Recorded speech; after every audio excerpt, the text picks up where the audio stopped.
Peace and Blessings Collective, welcome in, welcome in. There has been a timeline shift.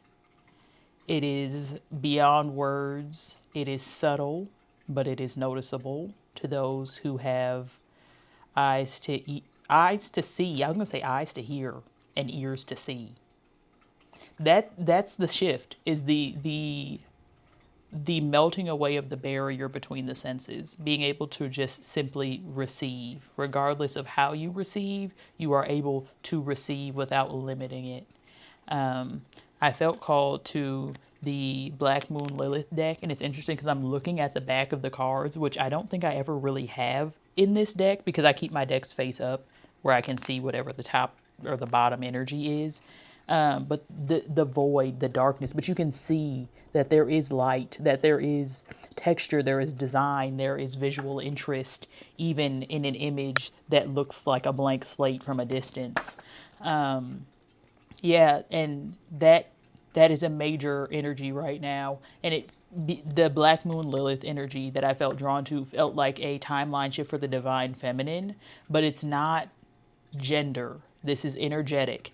This is a shift into receiving mode because 1, 2, 3 on the time, as I said that, this is a time when source, the universe, our guides, angels, ancestors, the non-physical essences that exist in amounts so innumerable that it is beyond our comprehension, want to give to us 144 on the time as I'm saying that, in a way that we can only receive if we completely let down our guard. Because we once you have established a base of knowing that you are divinely protected and all is well, which is the affirmation provided with the Limitless protection oil, currently only available in a roller ball, for sale anyway. But that affirmation is very intentional. I am divinely protected and all is well. Once that becomes a core truth for you, you are able to receive in ways that are beyond understanding, beyond egoic understanding. And that's something that has been integrating for me, just in like since I woke up this morning. I have received so many messages. I've started reading another book. I am now reading A New Earth by Eckhart Tolle or Tolle. I'm not sure how you pronounce it exactly. Excuse me. Bottom of the deck, Black Moon Lilith and Aries. Lead your life. Lead your life. And that really just means leading it in frequency. Carry the frequency you desire your life to carry, and you will be rewarded and receive the experiences that align with that frequency. We have the phoenix, death and rebirth, literally rising from the ashes, but ashes. And then we have putrefaction with shadow release.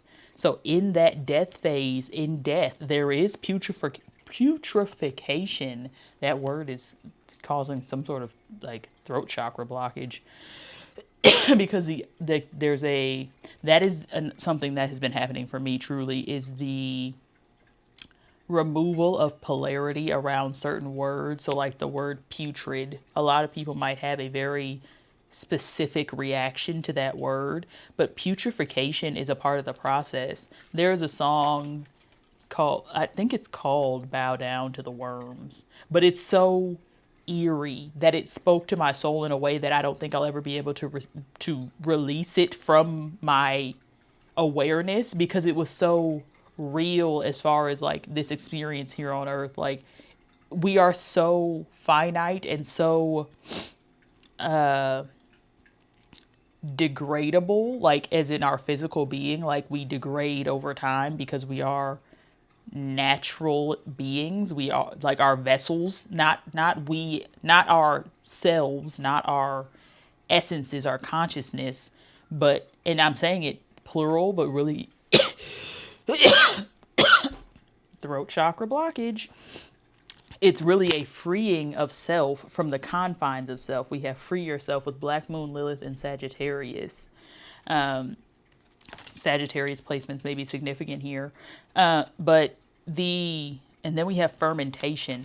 patience and maturity. And something about these two feel like the polarities of the same experience, putrefaction versus fermentation, because both are simply allowing something to basically sit and rot, except one is with intention and one is something that happens without effort, without acknowledgement, without even needing to be witnessed. But fermentation is a monitored process. It's a experience that can only take shape in a specific environment where something is left alone in the specific intended environment, not just left out to dry in the desert, unshielded, unprotected, which can happen with putrefaction, where something is just left to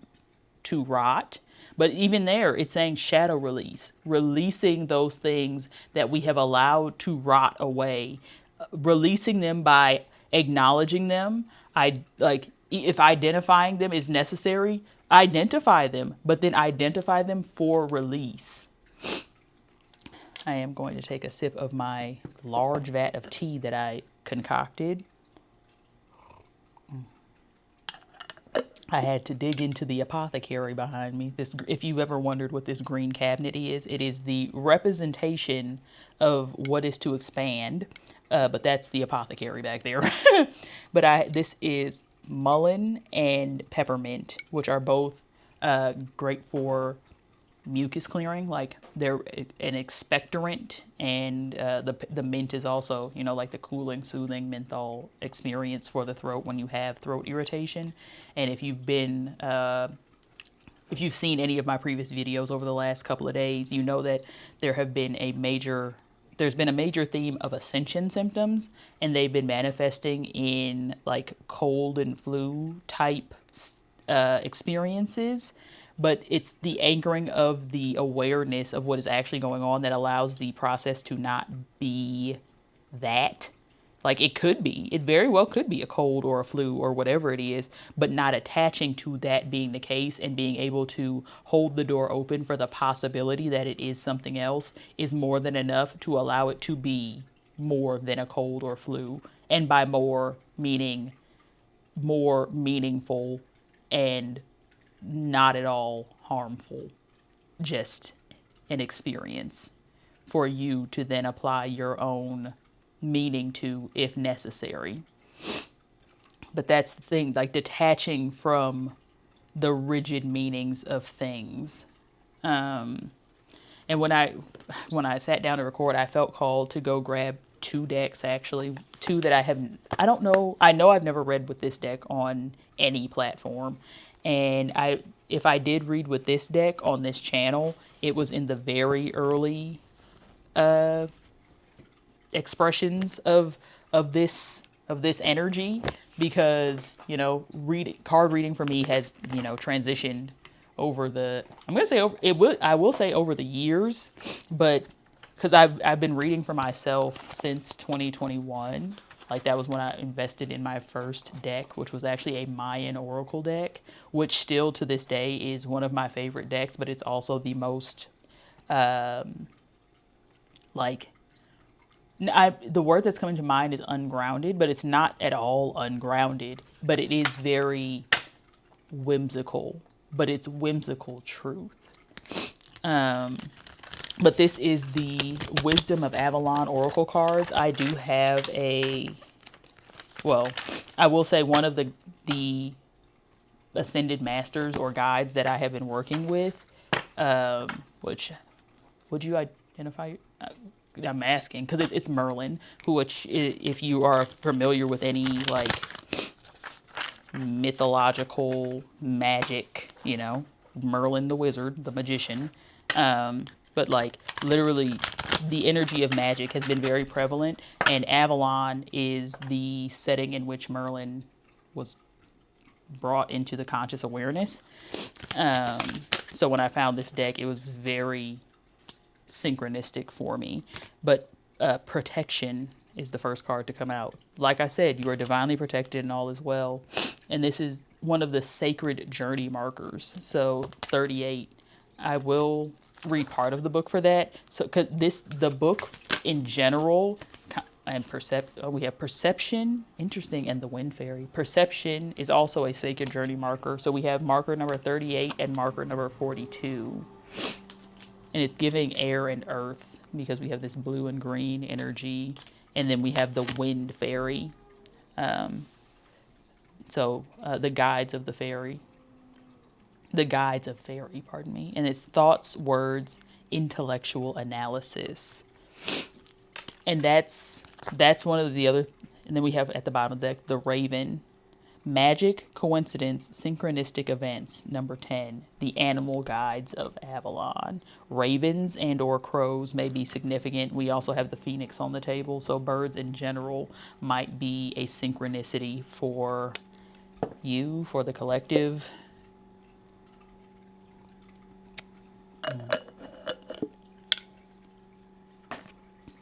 I'm just going to read. So what I was saying about the book is like it does get very.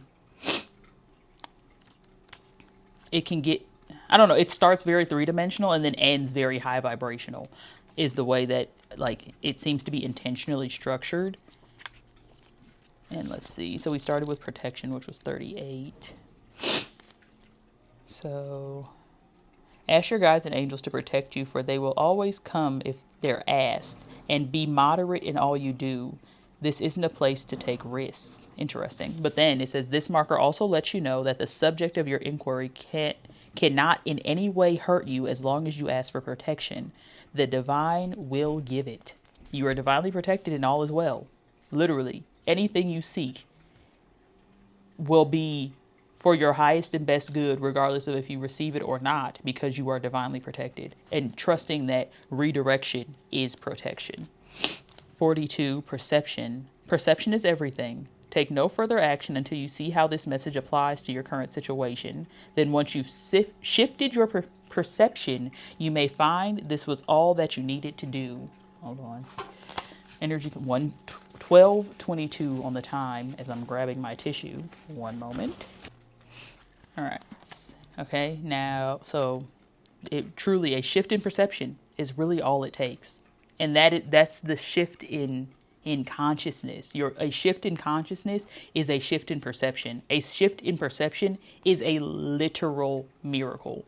That is how you can create miracles, is by having control over your perception, being able to see things from a different perspective in the moment that you need in order to receive what you desire. Because you can receive it in that moment by realizing you already have it, by changing the perspective or perception of the experience you are currently experiencing. I hope that makes sense. 29, the wind fairy.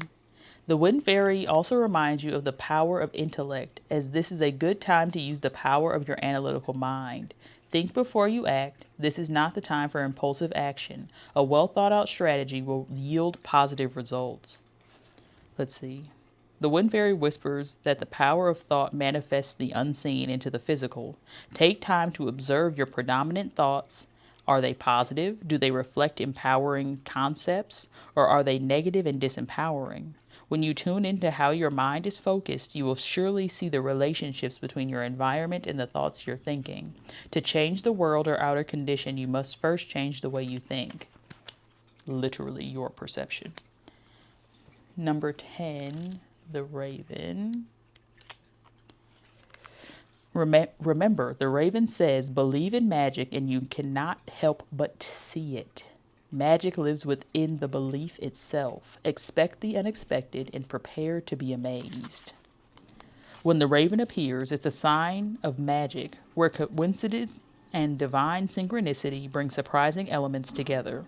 The raven reminds you on the path to wholeness, the magic of Avalon appears and all things become possible. Ask the raven to help you be aware of synchronicity in your life and to see how the god/goddess works anonymously on your path. If you feel hopeless or lost, you may need reminding that this kind of magic occurs in your daily life, even if you can't see it. Trust it to bring joy understanding, and fulfillment to your life, no matter what the present circumstances appear to be. This is a message. The timeline shift is a shift in perception. You are seeing things from a different vantage point and now able to manifest from that, excuse me, vantage point. That was like a strong, energetic release. Let me hit my tea real quick. It's so weird because I'm not gonna say it's weird, but like when I sneeze, I have a chill, but I am so hot. Like I was chilled when I sneezed, but my entire vessel is very warm, and I'm drinking hot tea. So, but yeah, this is like I started the message by saying, there's been a timeline shift, and even if that shift is brought into your awareness now by this message, the shift has occurred. You are just now becoming fully aware of what is taking place. And now I can't even say fully aware, but your awareness is now shifted to a place of being able to perceive what is taking place. Potion, invigoration, empowerment. Yeah, like this shift may even feel like you just like taken a potion and everything changed. Like that's the energy of this shift. Like it's subtle, as in like, oh, all I did was this, but now everything is different. All I did was drink this little potion, and now my whole life is exactly how I have always wanted it to be, and I really didn't even have to change anything. You know, a shift in perception. Tend, maintenance, encouragement, guidance. And that's something that has been very prevalent in my journey as well, is the presence of mentorship and intentionally even investing in mentorship. We have alter with gratitude and releasing burdens. Okay, so that is actually tuning me into a channel that came through when I was reading the book that I told you all about earlier, A New Earth by Eckhart Tolle, or Tolle. Excuse me. But I just got to chapter 3, but the first 2 chapters and the 3rd chapter as well are all about the ego and breaking down how to perceive the ego from within. And one of the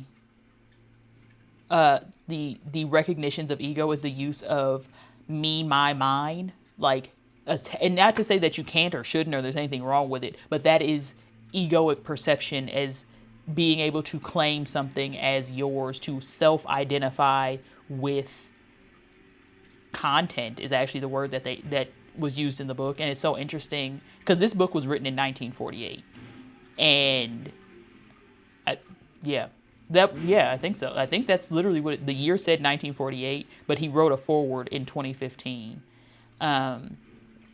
But the way that we perceive content now and identify with content, but releasing the identification and claiming of it and simply enjoying it for what it is, being able to enjoy something without ownership, and therefore releasing the burden of attachment.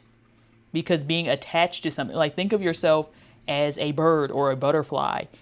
If a bird or a butterfly, just say, lands on wet cement and sits there long enough for it to dry to the point where they become attached to this piece of cement, maybe it's a cinder block that is on its own able to be picked up and moved. It's not like cement in the ground, but it's too heavy for the bird or butterfly to carry while flying.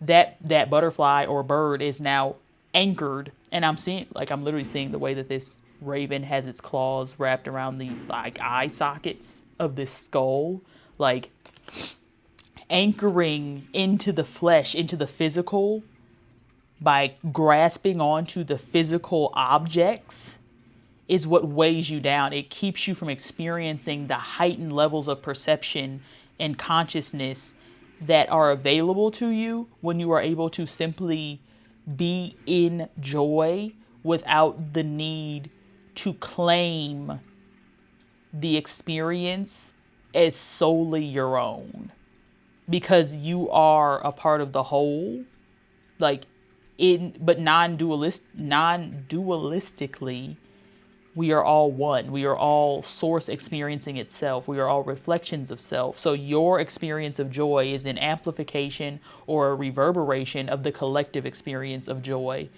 And we experience the reverberations of your joy, and you experience the reverberations of our joy. Like, but it's all joy. We all share in the same joy. We do not have to own the joy to enjoy the joy. And then we have a walking staff, support and encouragement. Be encouraged that they're like, so the way originally channeled through me before it became releasing the burdens of attachment, it was like, because we no longer claim or have to be in or are in the energy of ownership, that we release the burden of responsibility, which in some ways is still true. We release the burden of responsibility, but we do not release the responsibility. And that's why it's releasing the burden of attachment, because we are no longer attached to the responsibility, but we know that as long as we desire to carry a specific frequency or maintain a specific environment, connection, relationship, object, whatever it is, that we are then responsible for the maintenance of whatever that thing is that we are desiring to have in our reality at that time. But we are not attached to that responsibility or object. Therefore, we do not have the burden of attachment, but we do not have the burden of responsibility either, because we know that we can easily relinquish the responsibility by letting go in love, in grace, in gratitude of whatever that thing we were responsible for that we no longer wish to be responsible for, by simply letting it go in a responsible fashion. And once you have let it go in a responsible fashion, you are no longer responsible for it. We have broom with energy clearing, freshening. Yeah, it's giving declutter. There are things to be released. And then we have moth with mystery, concealment, and illusion. And this feels like that energy of like having those wings, but being attached to things that are making you too heavy to fly. The illusions, the mysteries, like there's a deeper root here. And I'm seeing rosemary with remembrance, loyalty, and faithfulness. My nose is doing the thing again. So much energetic clearing. But that energy of loyalty and faithfulness is the loyalty and faithfulness to ourselves, to our truth. That is the most non-selfish expression of self. You are selflessly choosing you so that you can share that frequency and be the reminder that helps the collective remember their truth through you embodying your truth without dimming, without fog, without the obscurity. Because it says fog, obscurity, or feeling lost. The fog clears as soon as you choose that you only need to be exactly who you are right now, because that clears the fog enough to see directly in front of you. And that continues to be the case as you continue to step forward. And then under that, I'm seeing soil, stability, simplicity. And that's that detachment, that non-attachment. Okay, I did just feel called to the tarot, so we're going to tap in here. I think we're going to go to the sacred geometry. Actually, you know what? We're going to do the plant medicine oracle after this to get some potential, because that deck comes with very specific affirmations, so we can tune in with that energy. 7 of Pentacles on the bottom of the deck, which is very akin to this this soil energy. What seeds are you planting? What is the quality of the soil you're planting them in? Meaning, what are your intentions and what mental landscape do you currently have? And this 9 of Cups is letting me know that if you are hearing this message and you are a part of this timeline shift, you are planting these seeds in very fertile soil. Like 9 of Cups, this is literally self-fulfillment, actualization, self-realization. But the realization is that there is excuse me, nothing to realize, but everything to celebrate. Like you are naturally manifesting everything that you desire by simply allowing yourself to imagine without doubt. Page of Cups. This literally every time I see this card, I see that little flying pig in the corner. When pigs fly, this is like this shift is beyond words, and it's meant for you to allow it to be that way, to allow yourself to perceive without assigning meaning. Because Four of Swords energy, if you were here in was it yesterday's video? I think it might have been yesterday's video where I talked about the ascension symptoms that I was experiencing. It only lasted the one day, but it literally felt like I'd spent the day basically in this position because there was a lot going on, but I didn't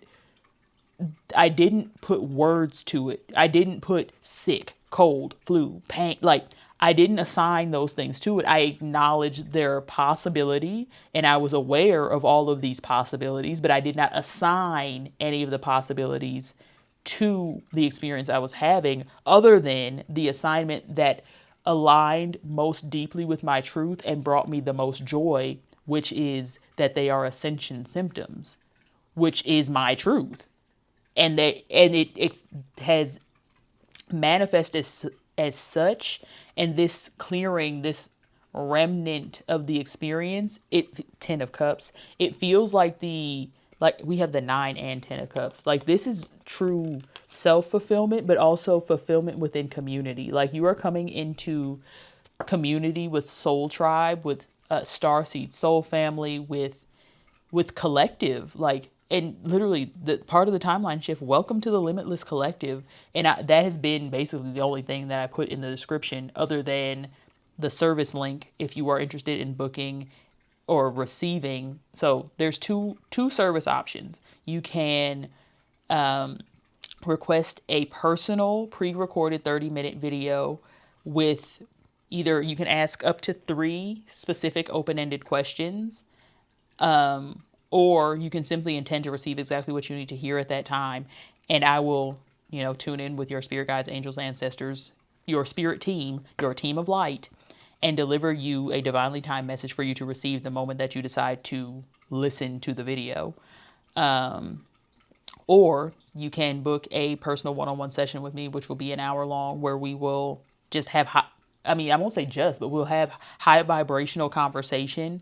Also, like I will incorporate cards or intuitive channeling as well. I mean, the entire thing is intuitive channeling. I am a channel. That's not really something I stopped doing, is channeling. But it's kind of like if you feel like you're having a conversation with me right now, same vibe, but you'll actually be having a conversation with me and be able to ask questions and express your truth in a way that will allow me to dig deeper for the clarity for you so that you can receive the clarity and confirmation that you need to embody your highest expression of self. That is the intention of every service that I provide, is the embodiment of the highest expression of self so that we can live in this 10 of Cups energy perpetually. Even in the Knight of Cups at the bottom of the deck, there's definitely connection coming in, and there with this Page of Swords and Ace of Pentacles, there is some new understanding, new clarity, new revelation that is landing for you, that is grounding in an abundant new beginning. Yeah, this is definitely, that's the shift. Like you have shifted your perspective and you are now receiving and understanding in a new way, and that is grounding in an abundant new beginning. Let's tap into the Plant Medicine Oracle. I will I'd say we really only need 1, but if up to 3 are welcome. That was 2. And it's giving heart and throat chakra. And we have third eye on the bottom of the deck over there. But so yeah, throat chakra. Interesting. So we have throat chakra mantras, heart chakra mudras, and we actually have third eye chakra mudras here as well. And now I'm seeing solar plexus, but I said 1 to 3, so we're going to stick with these. Throat chakra mantras. Words are spells. Speak your destiny into existence. My words are sweet like honey and attract my destiny to me.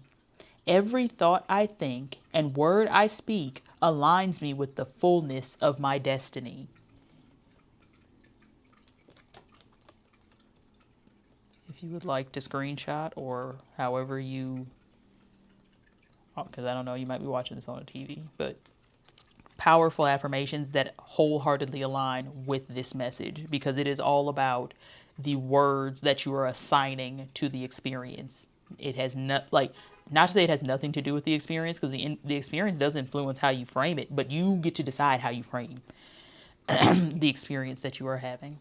Heart chakra. We have the imagery is a heart on one side and a scale. And a feather on the other side of the scale. A heart as light as a feather. Heart chakra mudras. Balance the light of your soul and the shadows of ego with divine love. My heart is as light as a feather. I embody compassion in this human experience.